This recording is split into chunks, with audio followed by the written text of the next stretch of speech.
আসসালামু আলাইকুম সবাইকে। আশা করি সবাই ভালো আছেন। তো আজকে হচ্ছে আমরা যাচ্ছি বিয়ের অনুষ্ঠানে। আমার ননদের বিয়ে আজকে। গত ২ দিন হচ্ছে গায়ে হলুদের ভিডিও আমি আপনাদের সাথে শেয়ার করেছি।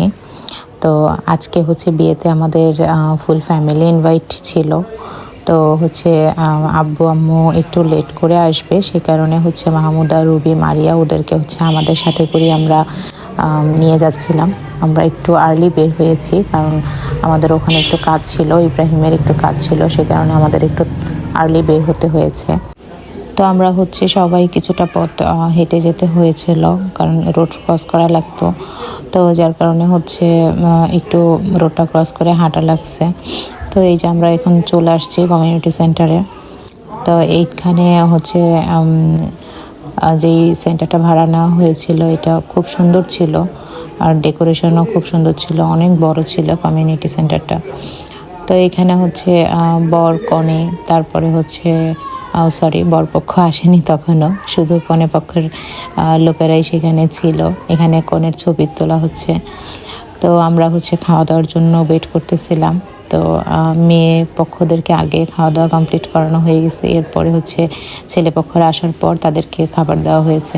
তো আমরা হচ্ছে খাওয়া দাওয়া শেষ করে এরপরে কিছু ভিডিও করছিলাম, আমরা নিজেদের কিছু ভিডিও করছিলাম। আর এখানে হচ্ছে বর আর কনেকে খুব সুন্দর লাগতেছিল, বরপক্ষ চলে আসছে।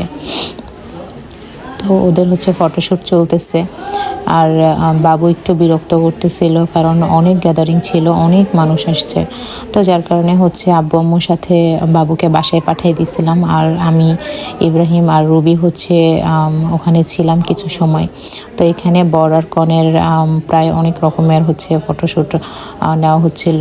কনের তো হচ্ছে ততক্ষণে কান্নাকাটি সিন চলতেছে, এরকম অবস্থা, এই চেহারা দেখেই বোঝা যাচ্ছে।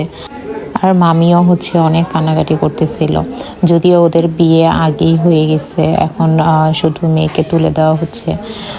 তো হচ্ছে এরপর আমরা রাতের প্রায় 12টা সাড়ে 12টা নাগাদ বের হয়ে গেলাম বরপক্ষ কনেপক্ষকে নিয়ে, কনেকে নিয়ে তখন হচ্ছে চলে যাচ্ছিলাম। তো হচ্ছে বের হয়ে আমরা 3জন হচ্ছে 1 প্লেট ফুচকাও খেয়েছি, তারপরে ফুচকা খেয়ে তারপরে হচ্ছে বাসার উদ্দেশ্যে রওনা দিলাম। তো আজকে সারা দিনটা না, সন্ধ্যার পরের সময়টা খুব ভালো কেটেছে। আজকে এই পর্যন্তই। সবাই ভালো থাকবেন আর আমাদের জন্য দোয়া করবেন, কারণ আমি একটু সিক, সেটা আপনারা সবাই জানেন। তো আমার জন্য, আমার পরিবারের জন্য, সবার জন্য আপনারা একটু দোয়া করবেন যেন আমরা সুস্থভাবে থাকতে পারি। আল্লাহ হাফেজ।